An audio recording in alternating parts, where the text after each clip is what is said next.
I get people on the phone saying all the time, I pled guilty.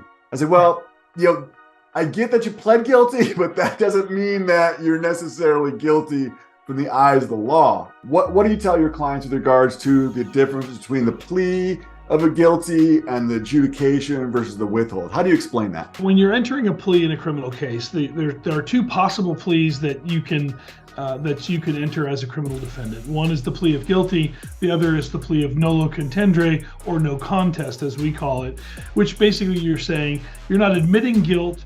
You're just agreeing to resolve the case because it's in your best interest.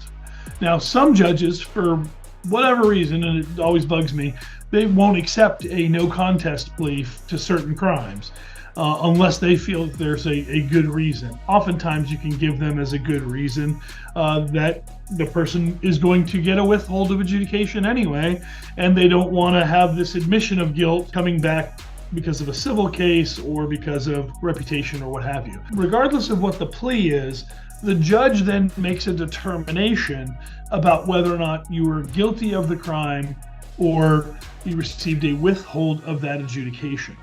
And so the way I describe that is, picture a cattle farmer with a brand. The cattle farmers would brand their cows, so when everyone's running around out there, people would recognize the brand and say, oh, that belongs to, Circle A Ranch, right?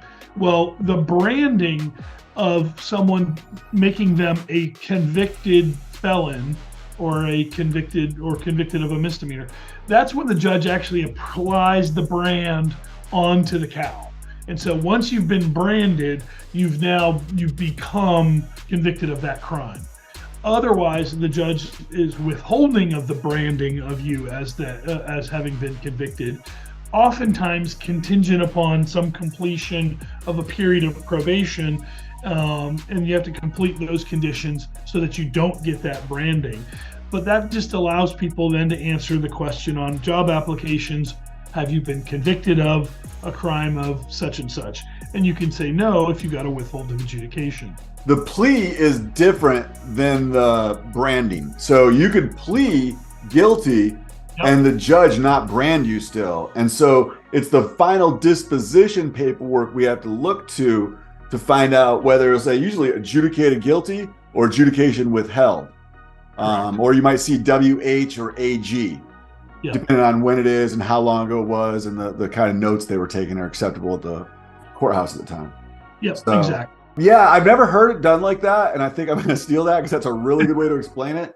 I've always explained it with explaining from points on a driver's license. Think about a traffic ticket. You get a speeding ticket, and you go to traffic school, you get 0 points on your license. That's still going to be on your record, visible for anybody to see it, but it doesn't count against you from an insurance standpoint, and they can't use it against you. So it's there, but it has no effect. If you got the 3 points associated with it, at that point in time, it counts as that strike, and people can therefore use it against you afterwards. But no matter what you're doing, whether you're getting the withhold or the adjudication, it's still going to be visible. Right. That's going to show up as an arrest. On the criminal side of it, though, you can take that next step and have your record sealed. Both Eben and I do that. That's something you can contact the firm if you're interested in. And then after 10 years of getting your record sealed, then you can have it expunged, and that way it's totally deleted off. I call the expungement the magic eraser. That gives you it not only gives you the ability to erase some event from your criminal history, it gives you the actual legal authority to lie. And you can actually say, on a job application that you never were arrested, convicted, or any of that as it relates to that crime. Yeah. Typically, you get 2 withholds of adjudication in your lifetime. You can get more, but the statutes say that the judge has to have written reasons why you should get additional withholds of adjudication. I had that come up recently, actually in a case where a judge was not inclined to give my client a third withhold. In essence, he'd had 1 to a prior felony and 1 to a prior misdemeanor. Otherwise, had no other criminal record. I had no idea that was a thing. It's a thing, yeah. So you just have to comply. So what I do sometimes is I'll do a a motion or a memorandum, when it comes to the sentencing, which lays out the reasons why he should be entitled to a withhold, and then the judge can actually just adopt that as their written findings.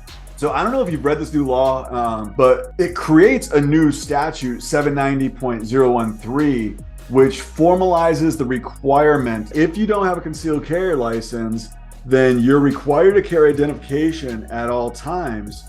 And you must display such, this is the important language, must display such identification upon demand by a law enforcement officer.